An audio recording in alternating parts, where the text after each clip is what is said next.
Hey students, welcome back to my channel source botany. आज हम देखेंगे सेल वॉल के बारे में। सेल वॉल क्या होता है, यानी जो सेल वॉल है वह क्या होती है, सेल की सबसे बाहरी लेयर होती है।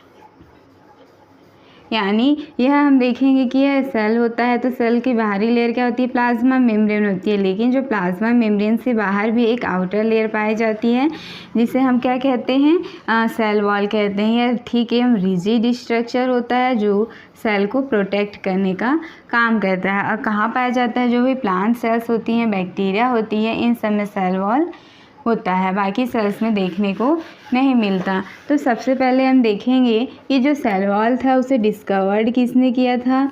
तो जो रॉबर्ट हुक साइंटिस्ट थे, इन्होंने 65 में सेल वॉल के बारे में बताया था। 65 में रॉबर्ट हुक के द्वारा डिस्कवर किया गया था। उसके बाद हम देखते हैं कि सेल वॉल कहाँ कहाँ पाए जाते हैं। तो यह सेल वॉल जो सभी सेल्स में प्रेजेंट नहीं होती हैं। तो यह कौन कौन सेल्स में होती हैं, जैसे प्लांट सेल्स हो गई, बैक्टीरिया हो गई, फंजाई हो गई, एल्गी हो गई, इन सब में क्या होती है, सेल वॉल पाई जाती है, एल्गी। और कहाँ कहाँ जो सेल वॉल्स होती हैं वह कहाँ एब्सेंट होती हैं, तो हम देखेंगे कि जो सेल वॉल होती है वह जो निम्न श्रेणी के प्लांट्स होती हैं, जो यूनिसेलुलर प्लांट्स होती हैं, जो प्लांट की जड़ में सेल होती हैं, और जो एनिमल सेल होती है, इन सब में क्या होती है, सेल वॉल एब्सेंट होती है। इनमें सेल वॉल देखने को नहीं मिलता। तो जो सेल वॉल का स्ट्रक्चर होता है यह सेलुलोज, पेक्टोज और अन्य भी जो सब्सटेंसेस हैं उनसे मिलकर बना होता है। यह एक रिजिड स्ट्रक्चर होता है, पारगम्य होता है, और यह क्या करता है, सेल को प्रोटेक्ट करने का काम करता है। इसमें हम देखेंगे कि जो विभिन्न प्रकार के ऑर्गेनिज्म हैं, तो इन सब में जो सेल वॉल का कंपोजिशन क्या होता है, डिफरेंट होता है। तो सबसे पहले हम देखते हैं कि जो बैक्टीरिया का सेल वॉल होता है वह किससे मिलकर बना होता है।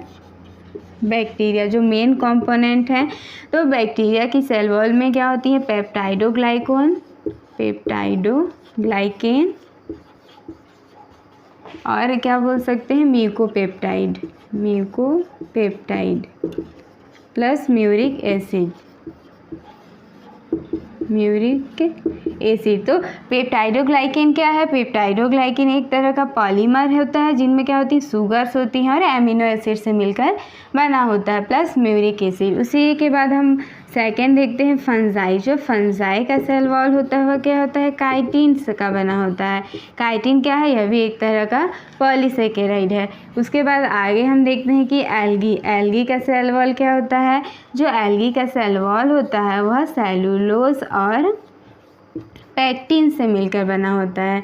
इसमें सेलुलोज क्या है, सेलुलोज एक पॉलीसेकेराइड होता है जिसमें क्या एक ही प्रकार के जो भी मॉलिक्यूल्स होती हैं वह लगातार जुड़ती जाती हैं और बहुत सारे मॉलिक्यूल्स मिलकर एक पॉलीसेकेराइड बनाती हैं, जिसे हम क्या कहते हैं, सेलुलोज कहते हैं। प्लस क्या होता है, पैक्टिन होता है। पैक्टिन क्या है, यह एक सॉल्युबल फाइबर है, एक पॉलीसेकेराइड ही है।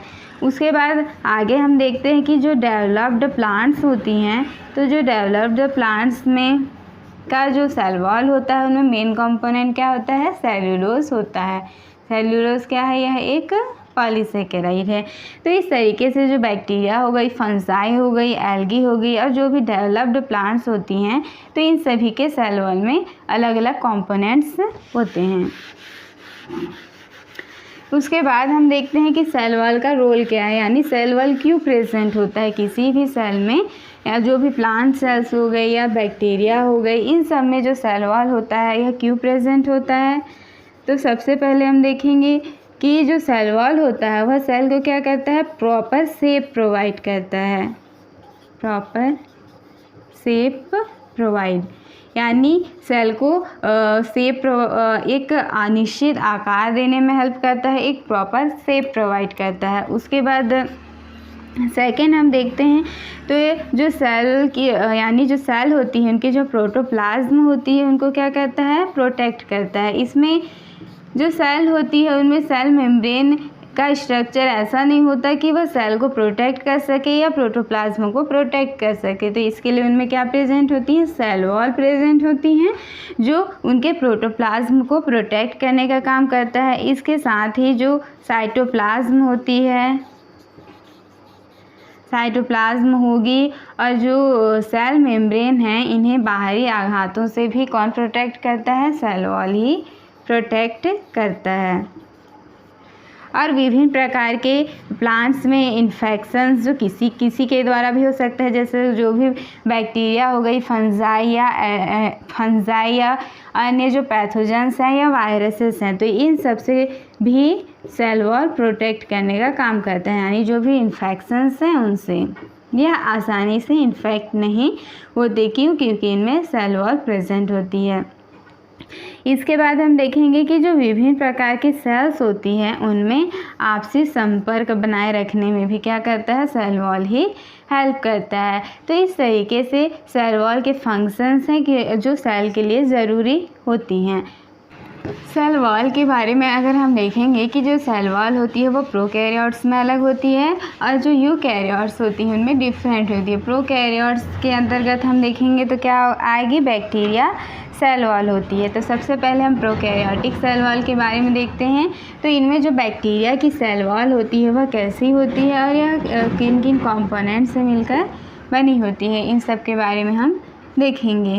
Bacterial cell wall.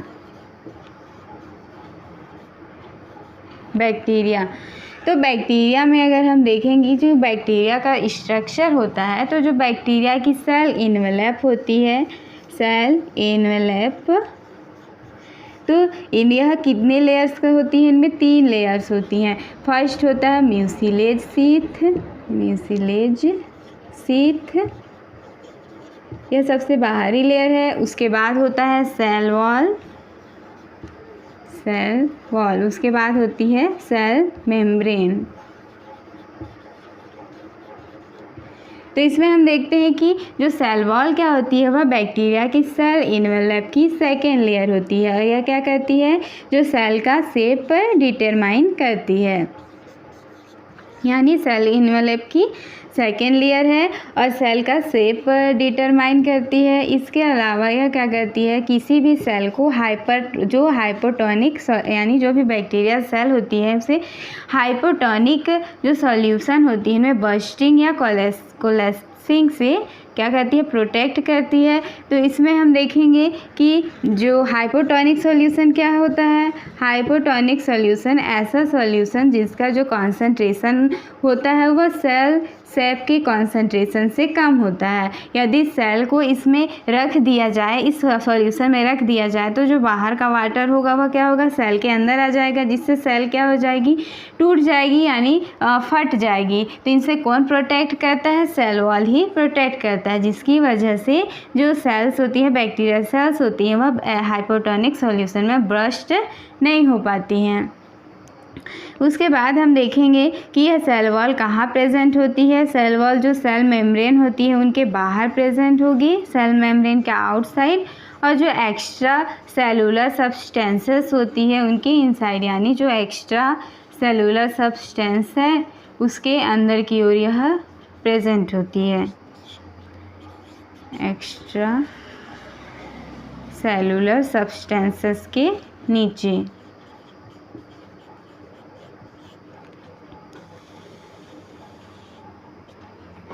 तो इसमें हम देखेंगे कि एक जो एक्सेप्शन क्या होगा? माइकोप्लाज्मा।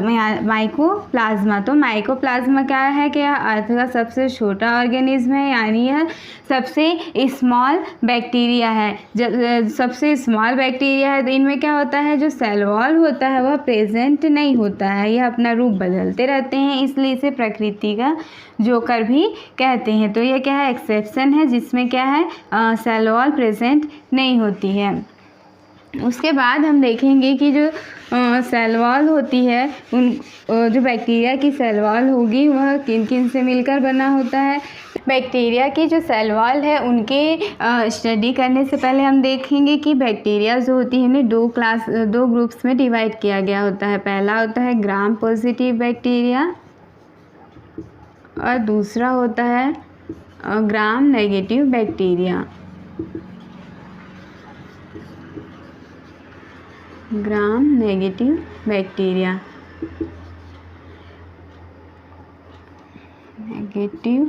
इसमें हम देखते हैं कि जो डेनिश बैक्टीरियोलॉजिस्ट थे हैंस क्रिश्चियन ग्राम, तो ये इन बैक्टीरियोलॉजिस्ट ने एक मेथड बताया जिसके आधार पर, जिसे हम कहते हैं ग्राम्स मेथड कहते हैं या फिर ग्राम स्टेनिंग मेथड कहते हैं। तो इस मेथड के आधार पर जो बैक्टीरिया थे उन्हें दो लार्ज ग्रुप्स में क्लासीफाई किया गया, जिनमें एक ग्रुप्स क्या है ग्राम पॉजिटिव बैक्टीरिया और एक ग्रुप क्या है ग्राम नेगेटिव बैक्टीरिया। तो यह जो साइंटिस्ट थे इन्होंने 1884 में इस टेक्निक को डेवलप किया था। तो इसमें जो ग्राम पॉजिटिव बैक्टीरिया की जो सेल वॉल होती है और जो ग्राम नेगेटिव बैक्टीरिया की सेल वॉल होती है, इनकी केमिकल कंपोजिशन और जो फिजिकल प्रॉपर्टीज़ होती हैं वह क्या होती हैं, डिफरेंट होती है। तो इसमें हम देखेंगे कि जो ग्राम पॉजिटिव बैक्टीरिया का सेल वॉल कैसा होता है और जो ग्राम नेगेटिव बैक्टीरिया होती है उनका सेल वॉल कैसा होता है। जो बैक्टीरिया की सेल वॉल होती है उनमें मेन केमिकल क्या होता है, पेप्टाइडोग्लाइकेन होता है। तो जो पेप्टाइडोग्लाइकेन का स्ट्रक्चर कुछ इस प्रकार से होता है, जिनमें क्या है N acetyl glucosamine, N acetyl muramic acid, oligosaccharides होती हैं। तो इसमें हम देखते हैं कि जो पेप्टाइडोग्लाइकेन होता है उसे म्यूरिन के नाम से भी जाना जाता है और ये क्या है मैक्रोमोलिक्यूल पॉलीसैकेराइड होती है। वो जो पेप्टाइडोग्लाइकेन है वह क्या है, पॉलीमर है और ये किससे मिलकर बना होता है, शुगर प्लस एमिनो एसिड से मिलकर बना होता है, शुगर प्लस एमिनो एसिड। इसमें हम देखेंगे कि जो शुगर कंपोनेंट्स में जो बीटा 1,4 लिंक्ड क्या होती है, एन एसिटाइल ग्लूकोसामिन और एन एसिटाइल म्यूरामिक एसिड के क्या होते हैं, अल्टरनेटिंग रेसिड्यू होती हैं और इनके वो सब यूनिट्स जो ग्लूकोज से रिलेटेड होती हैं वह भी ग्लाइकोचेन बनाने के लिए कोवैलेंटली एक दूसरे से जुड़ी हुई होती है, इसमें हम देखते हैं कि जो एन एसिटाइल ग्लूकोसामिन रेसिड्यू से 3 से लेकर 5 एमिनो एसिड्स जुड़े हुए होती हैं जिन्हें पेप्टाइड चेन कहती हैं और जो पेप्टाइड चेन होती है यह सेल वॉल के जो पेप्टाइडोग्लाइकेन के लिए दूसरे स्ट्रैंड के पेप्टाइड चेन से जुड़ती है। तो जो पेप्टाइडोग्लाइकेन है उनका स्ट्रक्चर कुछ इस तरीके से होता है, जिनमें शुगर्स होती हैं और जो अमीनो एसिड्स होती हैं और इनके जो एन एसिटाइल ग्लूकोसामिन होती हैं और जो एन एसिटाइल म्यूरामिक एसिड्स होती हैं इनके अल्टरनेटिंग रेसिड्यू होती हैं। यह सेल वॉल जो होती है यानी सेल वॉल बनाने के लिए सेल मेम्ब्रेन के बाहर एक जाल जैसी लेयर बनाती है। Types of bacteria cell wall, यानी जो बैक्टीरियल सेल वॉल होंगे वह 2 टाइप्स के होंगे। पहला होगा gram positive bacterial cell wall, और दूसरा होगा gram negative bacterial cell wall.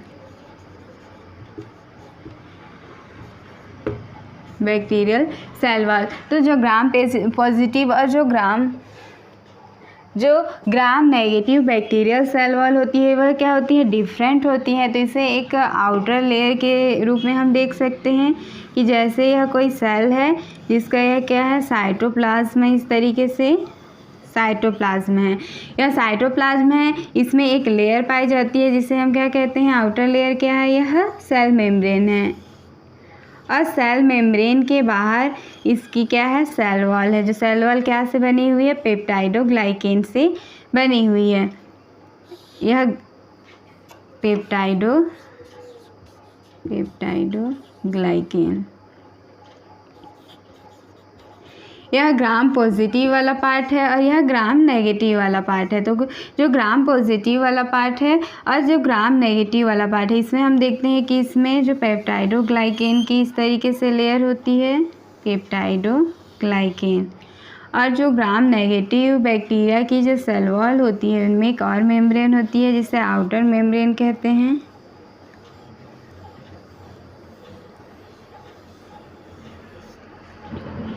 इसमें हम देखते हैं कि जो ग्राम पॉजिटिव बैक्टीरिया की सेल वॉल होती है, जो सेल वॉल होती है वह ग्राम नेगेटिव बैक्टीरिया की सेल वॉल की तुलना में क्या होती है, थिक होती है। और ये जो पेप्टाइडोग्लाइकेन होती है यह अधिक मात्रा में, मतलब अधिक प्रेजेंट होती हैं, ज़्यादा मात्रा में जो सेल वॉल होती है उनमें प्रेजेंट होती हैं। उसी में हम यानी इसका अधिकांश भाग किससे बना होता है, पेप्टाइडोग्लाइकेन से बना होता है। और उसी में हम देखते हैं कि जो ग्राम नेगेटिव बैक्टीरिया की सेल वॉल होती है उनमें क्या होती है, जो पेप्टाइडोग्लाइकेन होती है उनकी एक थिन लेयर होती है, पेप्टाइडोग्लाइकेन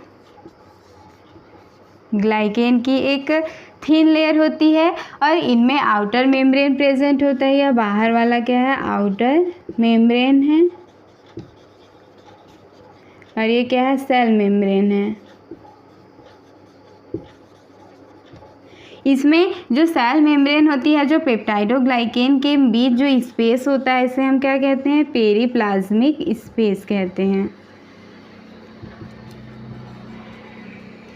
तो इस तरीके से जो ग्राम पॉजिटिव बैक्टीरिया होती है, जो ग्राम नेगेटिव बैक्टीरिया होती है, इनके आधार पर इनमें यानी दो ग्रुप्स में डिवाइड किया गया है, जिनके सेल वॉल का जो केमिकल और जो फिजिकल प्रॉपर्टीज़ होती है वह क्या होती है, डिफरेंट होती है। इसे आगे हम डिटेल में देखेंगे। सबसे पहले हम देखते हैं कि जो ग्राम पॉजिटिव बैक्टीरिया होती है उनकी सेल वॉल कैसे होती है। तो जो ग्राम पॉजिटिव बैक्टीरिया होती है उसका सेल वॉल जो होता है वह लगभग 20 से लेकर 80 nm थिक होता है, और इसका जो अधिकांश भाग होता है वह क्या होता है, पेप्टाइडोग्लाइकेन के बना होता है। यह जो पार्ट हम देख सकते हैं, यह क्या है, पेप्टाइडोग्लाइकेन है, वो जो लगभग कितना परसेंट होता है, सेल वॉल का 60 से लेकर 90% क्या होता है, पेप्टाइडोग्लाइकेन होता है, पेप्टाइडोग्लाइकेन है। यह पेप्टाइडोग्लाइकेन क्या है, यह पॉलीमर्स है। अब पेप्टाइडोग्लाइकेन जो होता है वह लगभग 50 nm थिक होता है, और यह जो पूरी सेल वॉल होती है उसका 60 से लेकर 90% क्या होता है, पेप्टाइडोग्लाइकेन होता है। इसमें हम देखेंगे कि यह क्या है, साइटोप्लाज्मिक मेम्ब्रेन है। तो इसमें बड़ी मात्रा में क्या पाए जाते हैं, टिकोइक एसिड पाए जाते हैं। ये क्या है, टिकोइक एसिड है, टिकोइक एसिड प्रेजेंट होती हैं। और जो टिकोइक एसिड जो लिपिड से जुड़ी होती है, यानी जो मेम्ब्रेन होता है तो इसकी जो लिपिड से जुड़ी होती है, जैसे ये हो गया, ये भी जुड़ा हुआ है, तो इसे हम क्या कहते हैं, लिपोटिकोइक एसिड कहते हैं, लिपोटिकोइक एसिड कहते हैं। और में वॉल एसोसिएटेड प्रोटीन्स भी प्रेजेंट होते हैं, यानी जो सरफेस पे इस तरीके से प्रोटीन्स होती हैं जिन्हें हम क्या कहते हैं, वॉल एसोसिएटेड प्रोटीन कहते हैं। इनमें लिपिड 1 से लेकर 4% होता है, और यह क्या होता है, मोर परमिएबल होता है। इसमें हम देखते हैं कि जो पेप्टाइडोग्लाइकेन होती है और जो सेल मेम्ब्रेन होती है, इनके मध्य एक स्पेस पाया जाता है जिसको क्या कहते हैं, पेरीप्लाज्मिक स्पेस कहते हैं। की जो पूरा बैक्टीरिया का सेल वॉल होता है या पूरी सेल का 50 से लेकर 90% वेट होता है, शुष्क भार का 50 से लेकर 90% होता है, या पूरे सेल का, यानी पूरे जो भी सेल्स होती हैं उनका। तो अब इसमें हम देखेंगे कि जो भी कंपोनेंट्स हैं उनके क्या क्या काम हैं। तो जो पेप्टाइडोग्लाइकेन होती है, जो इसका मेन कंपोनेंट होता है, यह क्या करता है, इस यानी सेल को ऑस्मोटिक लाइसिस से रोकता है। तो पेप्टाइडोग्लाइकेन यानी जो यह सेल को ऑस्मोटिक लाइसिस से रोकता है। ऑस्मोटिक लाइसिस क्या है, यदि सेल किसी भी हाइपोटोनिक सॉल्यूशन में जाता है तो वह बर्स्ट हो सकता है, क्योंकि जो हाइपोटोनिक सॉल्यूशन कि जो कंसंट्रेशन कम होता है, जिससे जो वाटर होगी वो सेल के अंदर आ जाएगी, जिससे सेल क्या हो सकता है, बर्स्ट हो सकता है, जिसे हम क्या कहते हैं, ऑस्मोटिक लाइसिस कहते हैं। तो जो पेप्टाइडोग्लाइकेन होता है वह क्या कहता है, ऑस्मोटिक लाइसिस को रोकता है। इसी तरीके से जो टिकोइक एसिड होती है क्या करती है, सेल यानी इसे जो सेल वॉल होती है उसे मजबूती प्रदान करती है। और इसके बाद अगर हम देखेंगे कि जो इसमें वॉल एसोसिएटेड प्रोटीन्स होती हैं जो सरफेस पे इस तरीके से जुड़ी होती है, यह एक एंजाइम के रूप में भी कार्य करती हैं। तो इस तरीके से जो ग्राम पॉजिटिव बैक्टीरिया होते हैं उसका सेल वॉल होता है, जिनमें जो पेप्टाइडोग्लाइकेन होती है उसकी थिक लेयर प्रेजेंट होती है। और यह जो सेल वॉल होता है वह ग्राम नेगेटिव बैक्टीरिया की तुलना में क्या होता है, थिक होता है। इसका स्ट्रक्चर कुछ इस तरीके से भी हम देख सकते हैं। इनमें क्या है, यह प्लाज्मा मेम्ब्रेन है, यह पेरिप्लाज्मिक स्पेस है, और यहाँ पे जो पेप्टाइडोग्लाइकेन है उसकी इस तरीके से परत है, एक डेंस स्ट्रक्चर है। और इसमें देखेंगे कि यह क्या है, लिपोटिकोइक एसिड है, ये टिकोइक एसिड है तथा इनसे जो भी इसमें कुछ वॉल एसोसिएटेड प्रोटीन्स भी प्रेजेंट होते हैं। जो gram positive bacteria cell wall थी, उसके बाद आगे हम देखते हैं ग्राम नेगेटिव बैक्टीरिया का सेल वॉल कैसा होता है। तो जो ग्राम नेगेटिव बैक्टीरिया का सेल वॉल होता है वह ग्राम पॉजिटिव की तुलना में क्या होता है, मोर कॉम्प्लेक्स होता है, इसमें अधिक लेयर्स होती हैं। तो इसमें सबसे पहले हम देखते हैं एक लेयर होता है जिसे हम क्या कहते हैं, आउटर मेम्ब्रेन कहते हैं, सेकेंड होता है पेप्टाइडोग्लाइकेन और थर्ड होता है इनर मेम्ब्रेन। तो सबसे पहले हम देखते हैं इनमें यह क्या है, पेप्टाइडोग्लाइकेन। तो इसकी जो पूरी थिकनेस होती है वह क्या होती है, ग्राम पॉजिटिव की तुलना में कम होती है और यह 8 से 11 नैनोमीटर थिक होती है। इसमें हम देखते हैं कि जो पेप्टाइडोग्लाइकेन होती है वह इनकी एक थिन लेयर पाई जाती है जो केवल इनमें 2 से 3 परतें ही जुड़ी हुई होती हैं, और जो इनकी लेयर्स होती हैं वह थिन होती है, लगभग यह जो सेल वॉल का 10% या उससे भी कम हिस्सा होता है। उसके बाद हम देखते हैं कि जो आउटर मेम्ब्रेन्स होती हैं वह विभिन्न प्रकार के लिपिड्स, लिपोपॉलीसेकेराइड्स से जो लिपोप्रोटीन्स होती हैं उनसे मिलकर बनी होती हैं, और जो लिपिड्स होती हैं वह लगभग 11 से 14% होती है। इसमें हम देखते हैं कि ये क्या है, लिपोप्रोटीन्स होता है या फास्फोलिपिड्स है या लिपोपॉलीसेकेराइड है। लिपोपॉलीसेकेराइड यानी जो लिपिड होती हैं, और कार्बोहाइड्रेट का क्या है, कॉम्प्लेक्स है, कार्बोहाइड्रेट का कॉम्प्लेक्स है। तो इसमें हम देखते हैं कि जो आउटर मेम्ब्रेन होती है उनमें विभिन्न प्रोटीन्स भी पाई जाती हैं जो एंजाइम की तरह कार्य करती हैं, और इनमें एक पोरिन स्ट्रक्चर पाया जाता है। तो यह पोरिन क्या करता है, यह पोर फॉर्मिंग स्ट्रक्चर है, यानी यहाँ से कोई भी जो भी न्यूट्रिएंट्स होती हैं वह आसानी से इससे क्या कर सकती हैं, इंटर कर सकती हैं या बाहर जा सकती हैं। किसके थ्रू, पोरिन के थ्रू, जिसकी वजह से यह जो आउटर मेम्ब्रेन है उसको परमिएबल बनाता है। और यह क्या होती हैं, जो ग्राम पॉजिटिव बैक्टीरिया होती हैं उनकी तुलना में लेस परमिएबल होती हैं, इनमें पोरिन पाया जाता है। और जो टिकोइक एसिड है और जो लिपोटिकोइक एसिड हैं यह क्या होती हैं, इनमें एब्सेंट होती हैं। इसमें हम देखते हैं कि यहाँ से लेकर यहाँ वाला भाग क्या है, पेरिप्लाज्म है, जिसमें जिलेटिनस सब्सटेंसेस होती हैं। जो आउटर मेम्ब्रेन, पेप्टाइडोग्लाइकेन और साइटोप्लाज्मिक मेम्ब्रेन के बीच का भाग होता है पेरिप्लाज्म। इसमें हम देखते हैं कि जो पेप्टाइडोग्लाइकेन होती है और जो साइटोप्लाज्मिक मेम्ब्रेन यानी कि जो मेम्ब्रेन है और सेल वॉल के बीच क्या पाया जाता है, पेरिप्लाज्मिक स्पेस होता है। यह 15 nm थिक होता है, इसमें 15 nm थिक होता है क्या, पेरिप्लाज्मिक स्पेस। तो जो पेरिप्लाज्मिक स्पेस होती है उनमें विभिन्न प्रकार के प्रोटीन्स पाई जाती हैं, और जो विभिन्न प्रकार के जो ट्रांसपोर्टर्स होती हैं वह भी इनमें क्या होती हैं, प्रेजेंट होती हैं।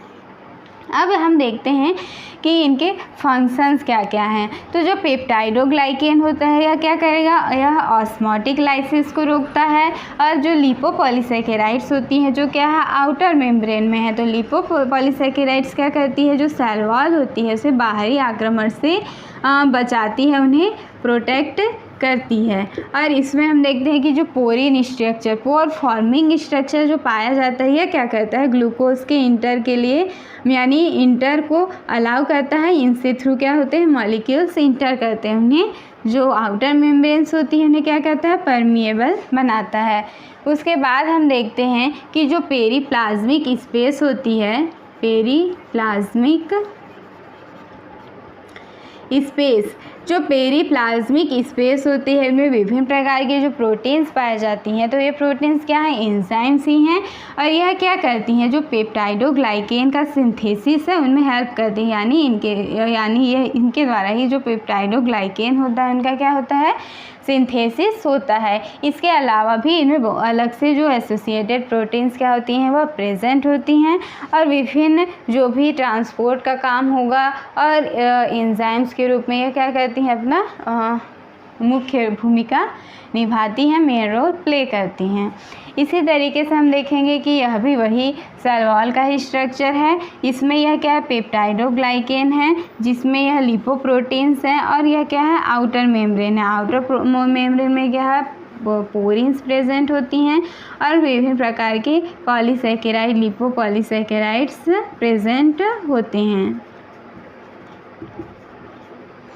पेरीप्लाज्मिक स्पेस होता है और पेरीप्लाज्मिक स्पेस कितना होता है? 15 नैनोमीटर थिक होता है। तो इस तरीके से अगर हम देखेंगे कि जो gram positive bacteria cell wall होती है और जो ग्राम नेगेटिव बैक्टीरिया सेल होते हैं इनमें विभिन्न डिफरेंस देखने को मिलते हैं और उनका जो फंक्शंस होता है वह भी क्या होता है? अलग अलग होता है। इसमें जो पेप्टाइडोग्लाइकेन की लेयर थिन होती है, जबकि अगर ग्राम पॉजिटिव में देखेंगे तो इसकी जो लेयर होती है वह क्या होती है?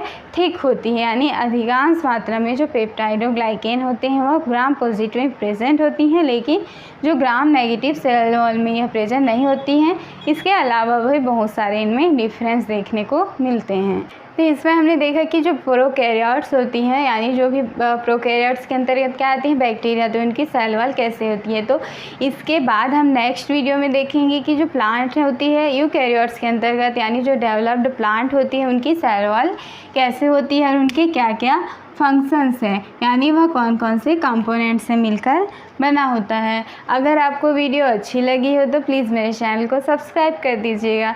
इसकी जो PDF है उसका लिंक आपको डिस्क्रिप्शन में मिल जाएगा, आप वहां पर आसानी से जाकर डाउनलोड कर सकते हैं। आप इंस्टाग्राम और टेलीग्राम से भी जुड़ सकते हैं। Thanks for watching.